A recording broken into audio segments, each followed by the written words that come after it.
Mr. Witness. So, dediretsuin ko na, no?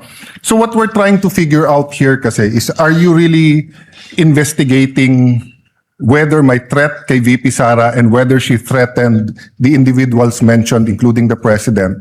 Or are you only investigating the video and finding kung meron siyang crime? So, I asked Agent John Mark Calilum, hindi daw niya kinausap ang sabi ko PSG, pero PSC na sila ngayon, di ba? Presidential Security Command. So Opo. did you speak to the Presidential Security Command about the threat on the President? Your Honor, in terms of correspondence between the Presidential Security Command at yung NBI, ang makakasagot po niyan yung director. Kasi hindi ko alam kung may usapan nun sila. Meron ho kasi kaming tinatawag na need to know basis. Ang focus lang ho namin as... The problem with your answers, witness, is that kung yan ang sagot mo parati, hindi mo inimbestigahan ng husto. Hindi ho. Because you didn't get the information from your intelligence. You did not get your information from the task force. You did not get your information from the Presidential Security Group. Did you talk to the CIDG? Your Honor, May you answer first. Did you talk to the CIDG? no, Your Honor. No. But nag-imbestiga din sila, di ba? I think so, Your Honor, kasi may statement sila. So yun din yung tanong nga ng Senate President eh. Kung iniimbestigahan nyo talaga yung buo at kayo ang head at kayo dapat ang mag-imbestiga, bakit hindi nyo kinausap yung mga ibang nag-iimbestiga? Baka may alam sila na hindi. Yung usapan po na yan, it's a matter of intelligence. Hindi ko alam kung may usapan sila o kung wala silang usapan with the director and with the intelligence service, Your Honor. Yeah, I'll take that answer, but I think at least alam nyo yung nasa isip namin and what we want clarified. Secondly, sir, all of you, yung apat, you signed the February 10, February 2025 NBI Affidavit of Investigation. Tama po ba, di ba? Yes, Your Honor, our affidavit of Tapos investigation. kasama dito yung verification nyo, basically saying that based on the records, tama tong lahat, no? Verification ng ano po, Your Honor? Sa dulo, nag-sign kayo ng verification. Verification of non-forum shopping, Your Honor? Yes. And Opo. that, aside from non-foreign shopping, give me some latitude because to explain the question.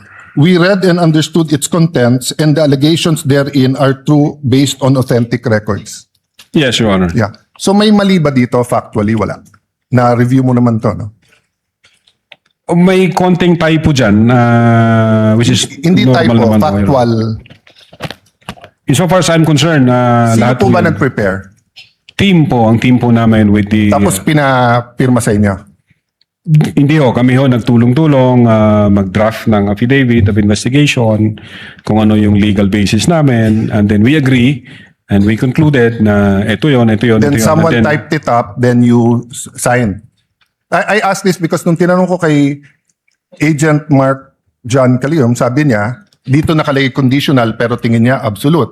You answered the same thing, it's absolute, pero dito nakalagay conditional. The utterances itself, Your Honor, is what we called event-based condition, ang classification namin. Okay. Yun yung utterances, Your Honor. I'll take that answer. I think mas factual yun. But sa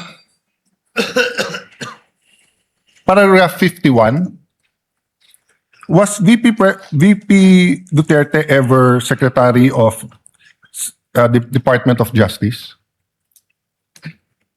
No, Your Honor, Department of Education. Nakalagay dito, to recall, VP Duterte resigned as the Secretary of the Department of Justice and she herself admitted that her relationship with the President has become toxic and she would imagine her strangling him and cutting off her head. That's typo, Your Honor. That's not a typo. A typo means yung department naging depart. Department of Justice and Department of Education are two different things. Ang alam namin, sorry po. Yes, sir. Go ahead, sir. Yeah, Department of Education ang alam Yeah. namin. So, kasi I just filed my counter affidavit sa ombudsman about yung obstruction of justice. Ilang beses ko kailangan basahin kasi nga, pag may mali, pinirmahan nyo na sinasabi nyo, no? But anyway, going back to the condition, you mentioned the case of SPO2 Hamata. Yes, sir. But isn't it true that the lis mota of that case was really res judicata and double jeopardy?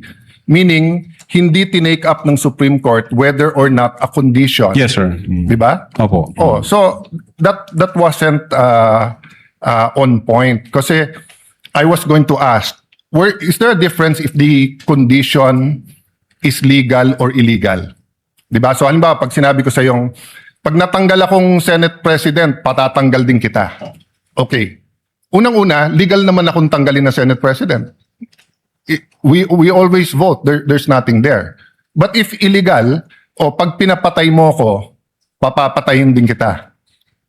Is there a difference if the condition of why I will act or why I'm threatening you is an illegal act?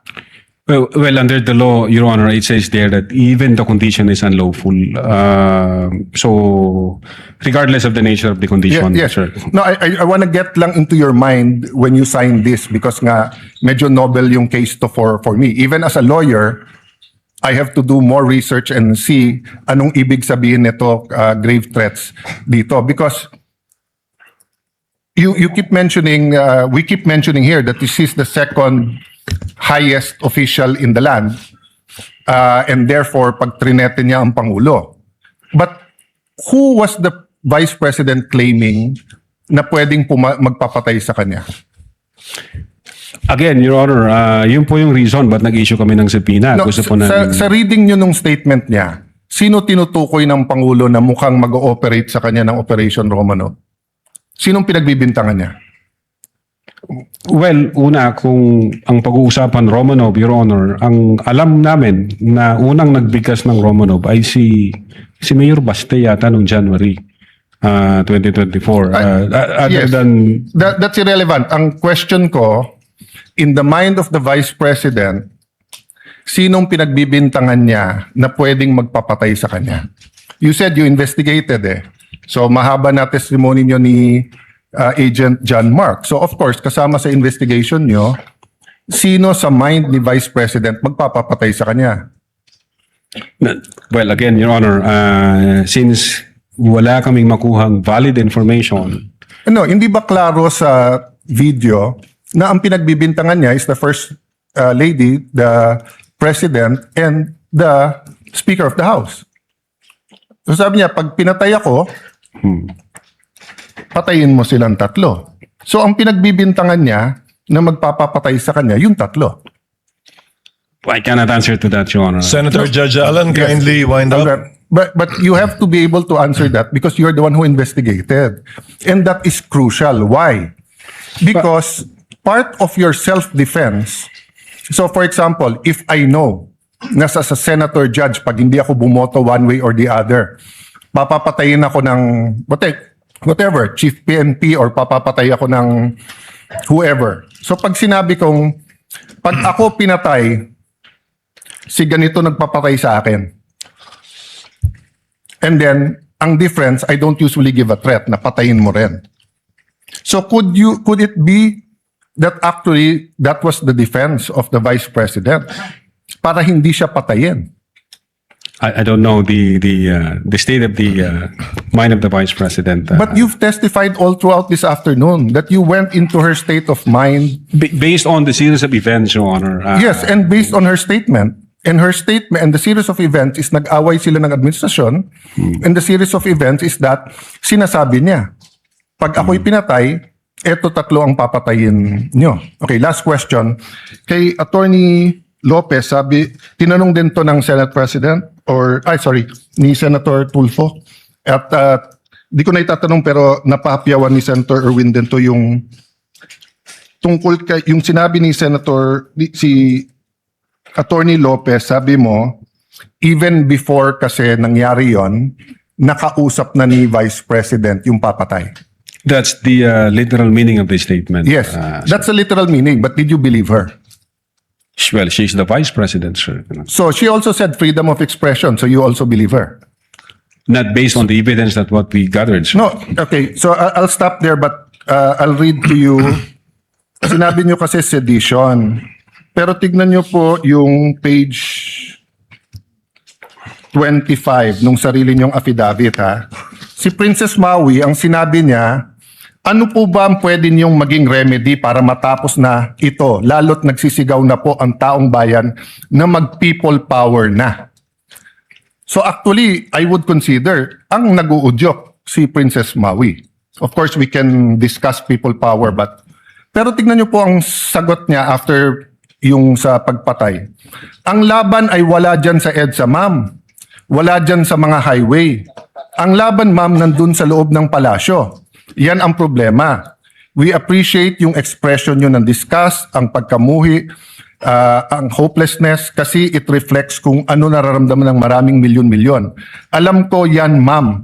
Kahit saan ako pumunta, ang sasabihin, binoto namin dahil sinabi mo, iboto namin. So if I look at that statement, parang baliktad. Parang sinasabi niyang huwag kayo mag-people power. Hindi, actually, kung babasahin po natin yung buo, may sinabi siya doon na natutuwa siya sa ginagawa nila.